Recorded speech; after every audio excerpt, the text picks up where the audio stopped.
ಈ ಹೆಸರು. ಯಾರು? ಉತ್ತಮರು. ಇಂಥ ಉತ್ತಮರ ಸಂಘ ನಮಗೆ ಆತು ಅಂತಂದ್ರೆ ಕೆಟ್ಟಿರುವಂತ ಬುದ್ಧಿ ಶುದ್ಧ ಆಗ್ತದೆ.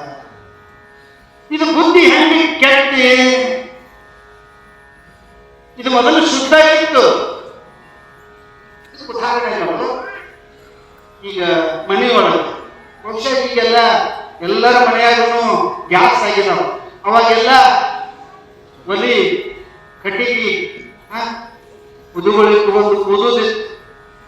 ಅವಾಗ ಕೈಯ ಮಸಿ ಆಗ್ತಿತ್ತು. ಅವಾಗ ಏನ್ ಮಾಡ್ತಿದ್ರಿ? ಒಂದು ಅರಿವಿ ತಗೊಂಡು ಅರಿವಿಗೆ ಹೊಲಿಸ್, ಚಲೋ ಅರಿವಿ ತಗೊಂಡು ಹೊಲಿಸ್ ಅದು ಹೆಂಗ ಬಿಳಿ ಅರಿವಿ ಇದ್ರೂ ಅದು ಹೇಗ ಆಗ್ತದ? ಕರ್ರಗ. ಯಾಕೆ ಕರ್ರಗ ಆಗ್ತಂತೀರದು? ಅದು ಮೊದಲು ಕರ್ರಗ ಇತ್ತು. ಮೊದಲು ಏನಿತ್ತು? ಶುಭ್ರವಾದ ಬಿಳಿ ಬಟ್ಟಿನ ಇತ್ತು. ಅದ್ರ ಕರ್ರಗ ಯಾಕಾಯ್ತು? ಈ ಗಡಿಗೆ ಭೋಗಾಣಿ ಸಂಘದಿಂದ ಶುಭ್ರವಾದ ವಸ್ತ್ರ ಏನಾಯ್ತು ಅಂದ್ರ ಅದು ಮಸಿ ಅರಿವಿ ಆಯ್ತು. ಮಸಿ ಅರಿವಿ ಆಗುವುದಂತ ಅದು ತಾನ ಆಯ್ತು ಅಥವಾ ಇನ್ನೊಬ್ಬರ ಸಂಘದಿಂದ ಆಗ್ತಂತಿದೆ? ನಾವು ಏನ್ ಮಾಡಿದ್ವಪ್ಪ ಅಂತಂದ್ರೆ ಶುಭ್ರದೀಪ ಅಂತ ಆ ಶುಭ್ರ ಕಡೆ ಗೊತ್ತು ಮಾಡ್ಕೊಳ್ಳಿಲ್ಲ. ನಮ್ಮ ಕೈ ತಂದು ಅದನ್ನ ಅರಿವಿ ತಗೊಂಡು ಕೆರೆದ ಆ ಅರಿವಿ ಮಸಿ ಅರಿವಿ ಮಾಡಿ. ಅದಕ್ಕೆ ನಾವು ಎಲ್ಲಿ ಕೆಡ್ತಾ ಇದ್ದೀವಿ, ನಮ್ಮ ಬುದ್ಧಿ ಎಲ್ಲಿ ಬೇಡ ಆಗ್ಲಾಗ್ತದ. ಯಾವಾಗಲೂ ಸ್ವಯಂ ಬುದ್ಧಿ ಎಂದೂ ಕೆಡುವುದಿಲ್ಲ. ನಾವು ಏನಾರ ಕೆಡ್ತೀವಿ ಅಂತಂದ್ರೆ ಅದು ಇನ್ನೊಬ್ಬರಿಂದ ಯಾರು ಕೆಡಬೇಕಂತ ಏನಾರ ವಿಚಾರ ಇರ್ತೀರ? ಇಲ್ಲ.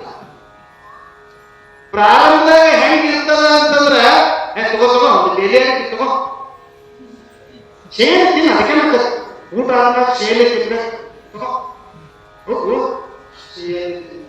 ಒಂದು ದಿನ 2 ದಿನ 3ನೇ ದಿವಸಕ್ಕೆ ಬೇಷ್ ಅನಿಸ್ತದೆ. ಹಂಗಾರೆ ನೀವು ತಂಬಾಕು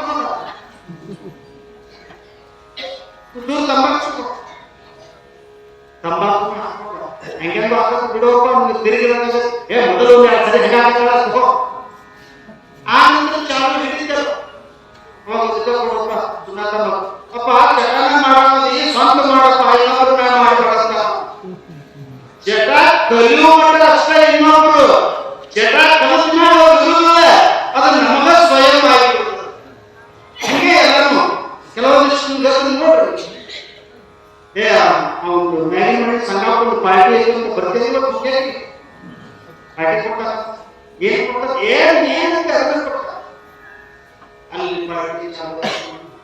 ಪಾರ್ಟಿಯಿಂದ ಎಲ್ಲಿ ಹೋಗ್ತು ಅಂತಂದ್ರೆ ಕೊನೆಯಲ್ಲಿ ಮತ್ತೆ 2 ಅಥವಾ 3 ಮಂದಿ ಹೋಗ್ಬಿಟ್ಟಿದ್ದಾರೆ. ನಡಿ ಇವತ್ತು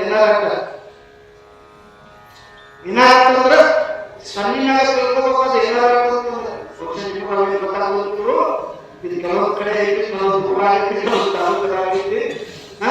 ಸ್ವಲ್ಪ ಒತ್ತಡ ಮಾಡಲಿಲ್ಲ. ಇದು ಕುಡಿಸ್ತೀವೋ ಕುಡಿತೀವೋ ಕುಡಿಸು, ಇಲ್ಲ ನೀವು ನನಗೆ ಕುಡಿಸ್ಕೊಂಡು, ಇಲ್ಲ ನಾ ಕುಡಿಸ್ತೀನಿ ನೀ ಕುಡಿಯೋ. ಒಳ್ಳೆ ಸಿಕ್ಕೊಡ್ಕೊಂಡು ಅದೇ ಸ್ವಲ್ಪ ಇಲ್ಲ ಕುಡಿಸ ಇಲ್ಲ ಕುಡಿ ಮಾಡ್ತಾನ. ನನ್ನ ವಿಷಯದಲ್ಲಿ 100 ರೂಪಾಯಿ 200 ರೂಪಾಯಿ ನಾನೇ ಖರ್ಚು ಮಾಡಬೇಕು, ಕುಡಿತೀನಿ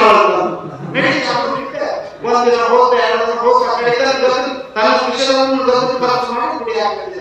ಮನುಷ್ಯ ಎಲ್ಲಿ ಕೆಡ್ತಾನ ಅಂತಂದ್ರೆ ಇನ್ನೊಬ್ಬರ ಸಂಘದಿಂದ ಕೆಡ್ತಾನ. ಇನ್ನೊಬ್ಬರ ಸಂಘದಿಂದ ಅದು ಸುಧಾರಣೆ ಮಾಡಬೇಕು ಅಂತಂದ್ರೆ ಮಹಾತ್ಮರ ಸಂಘಕ್ಕೆ ಬರಬೇಕು. ಉತ್ತಮರ ಸಂಘ, ನಮ್ಮ ಉತ್ತಮರ ಸಂಘ ಬೇಡ. ಯಾರು ಬೈದು ಹೇಳ್ತಾರ ಅವ್ರು ಬೇಡ. ಬುದ್ಧಿ ಹೇಳ್ತಾನ, ಬುದ್ಧಿ ಹೇಳ್ತಾರಂದ್ರೆ ಅವ ಬೇಡ. ನೀನೇನು ಹರಿ ಕೊಡ್ತಿದ್ದ ಏನ ಮಸ್ತ್ ರೋಡೆಲ್ಲ ತುಂಬಾ ಹೇಳ್ತಿದ್ದ ಅಂದ್ರೆ ಅವನ ಮಾತು ಇಷ್ಟ ಆಗ್ತಾವ. ಅದ್ರ ಬೈದು ಹೇಳೋದು ಮಾತು ಇಷ್ಟ ಆಗುದಿಲ್ಲ. ಕಾರಣ ಕಾರಣ ಏನು ಅಂತಂದ್ರೆ ಕಹಿ ಆದದ್ದು. ಯಾವುದು ಕಹಿ ಇರ್ತದಲ್ಲ, ಯಾವುದು ನಮ್ಮನ್ನ ಹಾದಿ ಬಿಡ್ತದಲ್ಲ, ಅದು ನಮ್ಮ ಮನಸ್ಸಿಗೆ ಬಹಳ ಲಘೂನ ಆಗ್ತದೆ. ಅದು ಬೇಕು. ನಮ್ಮ ಬುದ್ಧಿ ಒಮ್ಮೆ ಏನಾಗ್ತದಪ್ಪ ಅಂತಂದ್ರೆ ಬೇಕಾದಂತ ಶುದ್ಧ ಬುದ್ಧಿ ಅದನಪ್ಪ ಅಂತಂದ್ರು ಒಮ್ಮೆ ಬುದ್ಧಿ ಲದ್ದಿ ತಿಂತದೆ. ಇಲ್ರಿ ನಾವು ಮಾಡಬಾರ್ದಾಗಿದ್ದೆ, ತಪ್ಪು ಮಾಡಿದ್ವಿ, ಬುದ್ಧಿ ಲದ್ದಿ ತಿಂತಿತ್ತು, ಎಲ್ಲಿ ಹೋಗಿದ್ದೀನಿ ಬುದ್ಧಿ ಬುದ್ಧಿಗೇಡಿ ಹಳೆ ಬುದ್ಧಿಗೇಡಿ ಬುದ್ಧಿ ಸಹಿತ ಒಂದೊಂದು ಸಾರಿ ಹಾದಿ ಬುದ್ಧಿ ಅಂತಂದ್ರೆ ಲದ್ದಿ ತಿಂದ. ಅದಕ್ಕೆ ಬುದ್ಧಿವಂತರ ಸಂಘ ಮಾಡಿದ್ರೆ ತಮ್ಮ ಇದು ನಿತ್ಯ ಅದ, ಇದು ಅನಿತ್ಯ ಅದ, ಇದು ನಿತ್ಯ ಅನಿತ್ಯದ ಬಗ್ಗೆ ವಿಚಾರ ಮಾಡು, ಆ ವಿಚಾರದಲ್ಲಿ ನಡೀತದ. ಅದಕ್ಕೆ ಬುದ್ಧಿವಂತರ ಸಂಘ ಮಾಡು, ಉತ್ತಮರ ಸಂಘ ಮಾಡು. ಉತ್ತಮರು ಯಾವಾಗಲೂ ನಮಗೆ ಏನ್ ಮಾಡ್ತಾರಪ್ಪ ಅಂತಂದ್ರ ಈ ಭವದಲ್ಲಿ ಜನಿಸಿರುವಂತ ಈ ಜೀವಿ, ಈ ಭವದಲ್ಲಿ ಬಂದಿರುವಂತ ನಮ್ಮ ದುಃಖವನ್ನ ದೂರ ಮಾಡ್ತಾರ ಬುದ್ಧಿವಂತರು, ಸಂತರು, ಶರಣರು, ಮಹಾತ್ಮರು. ಅದಕ್ಕೆ ಅವರ ಸಂಘವನ್ನ ಅರಿತವರ ಸಂಘ ಅನುಗಾಲ ಇರಬೇಕು. ಅರಿತವರ ಸಂಘ ಅನುಗಾಲ, ಶರೀರದ ಅರಿತವರ ಸಂಘ ಇನ್ನೊಂದು ಕಡೆ ಶರೀರ ಇರುವ ತನಕ ಇರಬೇಕು. ಒಂದಲ್ಲ ಶರೀರ ಇರುವ ತನಕ ಅರಿತವರ ಸಂಘವನ್ನು. ಯಾಕಂದ್ರೆ ಇದು ಯಾವಾಗ ರಿಪೇರಿ ಬರ್ತದೆ ಹೇಳಕ್ಕಾಗೋದಿಲ್ಲ. ಅದಕ್ಕೆ ಕಾಯಂ ಆಗಾಗ ಘಟನೆ ಆ ಗ್ಯಾರೇಜ್ ಮಿನಿಸ್ಟ್ರಿಗೆ ತೋರಿಸುತ್ತೆ ಇದ್ರೆ ಇದು ಬರೋಬ್ಬರಿ.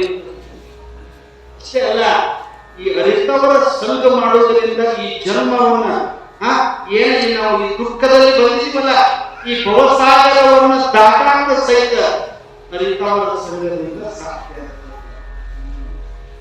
ಒಮ್ಮೆ ಸಪ್ತ ಋಷಿಯಾದಿ ಮುನಿಗಳು ಸರೋವರ ಕೊಳ್ಳದಲ್ಲಿ ತಪಸ್ಸನ್ನು ಮಾಡ್ತಾರೆ. ನದಿ ಹರಿತಾ ಇತ್ತು. ಸ್ನಾನ ಮಾಡೋದು, ಜಪ ತಪ ಪೂಜೆ ಪುರಸ್ಕಾರಗಳು ನಮ್ಮ ನಾಡಿಗೆ, ನಮ್ಮ ದೇಶಕ್ಕೆ ಬೆಳೆದಕ್ಕಾಗಲಿ ಅನ್ನುವಂತ ಒಂದು ಭಾವನೆ ಇಟ್ಟು ಜಪ ತಪ ಮಾಡ್ತಾರೆ.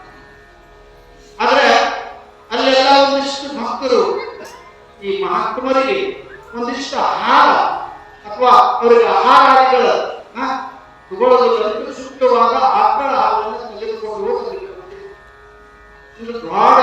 ದೊಡ್ಡದೊಂದು ಗಂಗಾಳವನ್ನ ಹಾಕಿ ಗಂಗಾಳಕ್ಕೆ ಹೊಟ್ಟೆ ಹಚ್ಚಿ ಒಂದು ಕಾಸು. ಇನ್ನು ಪೂಜಾ ಮುಗಿದ ಮ್ಯಾಗ ಮಹಾತ್ಮರು ಬಂದು ಎಲ್ಲರೂ ಹಾಲನ್ನ ತಗೋಬೇಕಂತ ಪೂಜಾರು. ಆದ್ರೆ ಅಲ್ಲಿ ಏನಾಗಿತ್ತು ಅಂತಂದ್ರೆ ಆ ನೀರು ಕಾಸುವಂತ ಒಂದು ಕಡಾವಿಯ ಮೇಲೆ ಒಂದು ಗಿಡ, ಆ ಗಿಡದ ಹತ್ರ ಆ ಗಿಡದ ಮೇಲೆ ಒಂದು ಹಲ್ಲಿ ಕುಂತಿತ್ತು. ಹಲ್ಲಿ ಕುಂತಾಗ ಅಲ್ಲೊಂದು ಬಾಜು ಕಪ್ಪಿನ ಅದ ಹಲ್ಲಿ, ಅದು ಯಾವನೋ ಬಹುಶಃ ತಳಗಿರುವಂತ ಹಾಲು ಕುದಿಸುವಂತ ಆ ಉರಿ ಜಲಕ್ಕೋ ಏನೋ ಅದು ಕಾಲು ತಪ್ಪಿ ಆ ಹಲ್ಲಿ ಆ ಹಾಲು ಒಳಗೆ ಹೊತ್ತು ಹೋಗಿಬಿಟ್ಟು. ನೋಡು, ಹಾಲಿನ ಒಂದು ಹಲ್ಲಿ ಬಿದ್ರೆ ಅದೇ ಹೊತ್ತು ಹೋಗಿಬಿಟ್ಟು. ಇದನ್ನ ಕಪ್ಪಿ ನೋಡಿ, ಕಪ್ಪಿ ನೋಡಿ. ಇಲ್ಲಿ ಎಲ್ಲರೂ ನಮ್ಮ ಮಹಾತ್ಮರು, ಋಷಿ ಮುನಿಗಳು ಇನ್ನು ಎಲ್ಲಾ ಹಾಲು ಕೊಡೋದ ಇವರು ಜಪ ತಪಾದಿಗಳು ಮಾಡ್ತಾರೆ. ಇವರು ಕುಡಿದ್ರು ಅಂತಂದ್ರೆ ಇನ್ನ ಇವರು ಸತ್ತು ಹೋಗ್ತಾರ.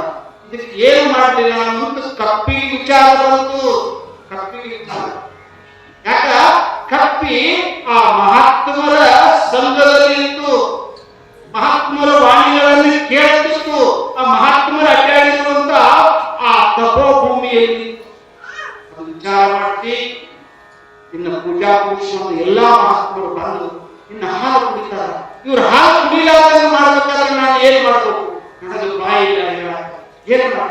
ನಾನು ಮೊದಲಿನೂ ಕೇಳೋದಿಲ್ಲ, ನನ್ನ ಪ್ರಾಣ ಹೋಗೋದ ಚಿಂತೆ ಇಲ್ಲ, ನಾನೇ ಇದರೊಳಗೆ ತೆಗೆದು ಬಿಡಬೇಕು ಅಂತ ಕಪ್ಪಿ ಹಾಲು ಮಾಡಿ ಇನ್ನೇನ ಹಾಲು ತಗೊಳ್ಳಾಕ ಬರ್ತಿದ್ರು. ಕಪ್ಪಿ ತಳಗಿಂದ ಒಂದೇ ಸಮಯ ಆ ಕಡಾಂಗಿ ಒಳಗೆ, ಯಾವಾಗ ಕಪ್ಪಿ ಕಡಾಂಗಿ ಒಳಗೆ ಬಿದ್ದು ಅದನ್ನು ಮಹಾತ್ಮರು ಎಲ್ಲರೂ ನೋಡಿದ್ರು. ಇನ್ನು ಕಪ್ಪಿ ಬಿದ್ದದ, ಈ ಹಾಲು ಯಾರು ಕುಡಿಬೇಡ. ಆ ಹಾಲನ್ನ ಕುಡಿಗಾಡಿ ಅಂತ ಹೇಳಿ ದೊಡ್ಡ ಗುರುಗಳಿಗೆ ಸುದ್ದಿ ಬೇಕಾಗಿದೆ.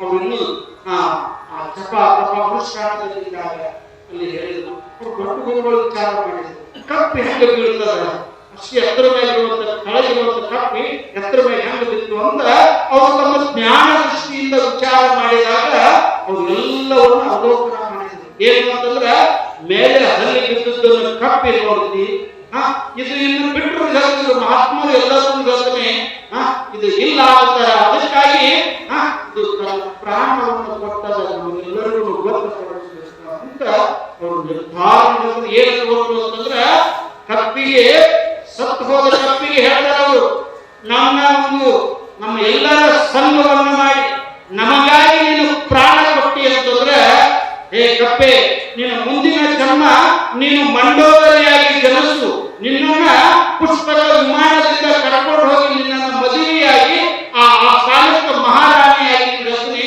ಮೆರೆಯುವಂತ ಮಹಾತ್ಮರು ಆಶೀರ್ವಾದ ಮಾಡಿ ಹೇಳೋದಕ್ಕೆ ಕಾರಣ ಏನು ಅಂತಂದ್ರ, ಮಹಾತ್ಮರ ಕೆಲವನ್ನು ಹೊತ್ತು ಸಂಘದಲ್ಲಿ ಇದ್ರೆ ಇಂಥ ಮೂರು ಜನ್ಮ ಕಪ್ಪಿ ಜನ್ಮ ಹೋಗಿ ಮಂಡೋದರಿ ಅಂತಂದ್ರೆ ಯಾರು? ರಾವಣನ ಹೆಂಡತಿ. ರಾವಣ ಬಂದ ಪುಷ್ಪಕ ವಿಮಾನದಲ್ಲಿ ಕುಂದಿರಿಸಿಕೊಂಡು ಹೋಗಿ ತನ್ನ ಲಂಕೆಗೆ ಪಟ್ಟದ ರಾಣಿಯನ್ನಾಗಿ ಮಾಡಿದ. ಅದು ಯಾವುದರ ಫಲ ಅಂತಂದ್ರೆ ಈ ಸತ್ಸಂಗದ ಫಲ, ಮಹಾತ್ಮರ ಸಂಘದ ಫಲ. ಅದಕ್ಕೆ ಇಂಥ ಒಂದು ಸಂಘದ ಫಲ ನಮಗೆ ದೊರೆತದಂತಂದ್ರೆ ಕಪ್ಪಿ ಜನ್ಮದಿಂದ ಮಹಾರಾಣಿ ಒಂದು ಪದವಿ ಸಿಗ್ತದಪ್ಪ ಅಂತಂದ್ರೆ ಈ ಸತ್ಸಂಗದಲ್ಲಿ ಎಂಥ ಲಾಭ ಇತ್ತು ಅನ್ನೋದನ್ನ ಅರ್ಥ ಮಾಡಬೇಕು. ಅದಕ್ಕಾಗಿ ಗೋಡಗೇರಿ ಮಲಯದವರ ಆಶ್ರಮಪ್ಪ ಅಂತಂದ್ರೆ ಬಹುಶಃ ಸಿದ್ದೇಶ್ವರ ಸ್ವಾಮಿಗಳು ಇಲ್ಲಿ ಉದಾಹರಣೆ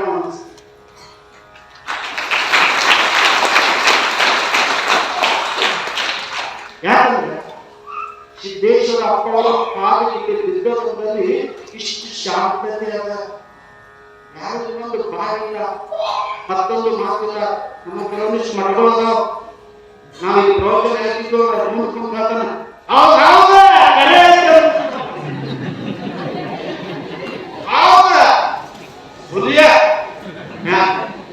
ಇಂಥವ್ರು ಈ ಒಂದರ ಸಪ್ಲ ಒಂದರ ಶಬ್ದ. ಕಾರಣ ಏನು ಅಂತಂದ್ರೆ ಇದು ಸಿದ್ದೇಶ್ವರಪ್ಪ ಅವರ ಪಾದ ಇಟ್ಟಿರುವಂತ ನೆಲ. ಆ ನಂತರ ಈ ಮಲ್ಲೆಯವರ ಒಂದು ತಪಸ್ಸಿನ ಫಲ. ಎರಡು ಮಾತೆಯಿಂದ ಎಷ್ಟೊಂದು ಮಕ್ಕಳು ಅವರು ತಾವು ಅಣ್ಣ ಆಗಿದ್ದವರು ನನಗೆ ಅಣ್ಣ ಅವ್ರ ಮಾತಿನಲ್ಲಿ ಏನೋ ಕೇಳಬೇಕು, ಅವ್ರ ಸಂಘದಲ್ಲಿ ಇರಬೇಕು. ಈ ಮಠದಲ್ಲಿ ಬಂದ್ರೆ ಯಾರಿಗೂ ಹೊರಗೆ ಹೋಗ್ಬೇಕು ಅನಿಸ್ತಿದ್ದೀವಿ, ಇಲ್ಲಿ ಬಂದ್ರೆ ಇಲ್ಲೇ ಹೊರಗೆ ಬರ್ಬೇಕು ಸುಮ್ಮನೆ ಉಪಾಧ್ಯಾಯ ಆದ್ರೆ ಸಂಘ ಎಂತದಪ್ಪ ಅಂತಂದ್ರೆ ಅದು ಸಿದ್ದೇಶ್ವರಪ್ಪ ಅವರ ಮಲ್ಲಯ್ಯಪ್ಪ ಅವರ ಸಂಘದ ಪ್ರತಿಫಲ ಏನು ಅಂದ್ರೆ ಇಲ್ಲೊಂದಿರುವಂತಹ ಒಂದು ನೆಮ್ಮದಿ, ಒಂದು ಶಾಂತಿ, ಸಮಾಧಾನ. ಅಂತ ಒಂದು ಈ ಶಾಂತಿ ಸಮಾಧಾನ ಈ ಕಾರ್ಯಕ್ರಮಕ್ಕೆ ನಮ್ಮ ರಮೇಶ್ ಕತ್ತಿ ಅವರು ಬಹಳ ಒಂದು ಕಾರ್ಯಶೀಲ. ಒಳ್ಳೆ ಇವತ್ತು ಅಷ್ಟು ವಯಸ್ಸಾಗೈತೆ ಅಂದ್ರೆ ವಯಸ್ಸು ಆಗಂಗಿಲ್ಲ, ಅಷ್ಟೊಂದು ಘಟನೆ, ಒಂದು ಉತ್ಸಾಹತೆ, ಆನಂದತೆ ಅವರಲ್ಲಿ ಇರುವಂತ ಒಂದು ಸಮಾಜದ ಕಳಕಳೆ ಎಲ್ಲರಲ್ಲಿ ಬೇಕಾದಲ್ಲಿ ವಿಚಾರ ಅವ್ರು ಕೇಳಿ ಅವ್ರ ಚಿಂತಕ್ಕೆ ಅವರ ಒಂದು ಗಾಂಭೀರ್ಯತೆ ಅಪರೂಪವಾದ ವ್ಯಕ್ತಿಗಳು. ಅಂಥವ್ರು ಇವತ್ತು ನಮ್ಮ ಮಲ್ಲಯ್ಯ ಕಾರ್ಯಕ್ರಮಕ್ಕೆ ಆಗಮಿಸಿದಾರ. ಅವ್ರಿಗೆ ಮತ್ತೊಂದು ವಂದನೆಗಳು ಹೇಳ್ತಾ ಇಲ್ಲಿ ವೇದಿಕೆ ಮೇಲೆ ಅಕ್ಷರರಾಗಿರುವಂತಹ ಸಕಲ ಪೂಜ್ಯರನ್ನ ಹಾಗೂ ಮಲ್ಲಯ್ಯಪ್ಪ ಅವರನ್ನ ಸಂಗೀತ ಬಳಗದವರನ್ನ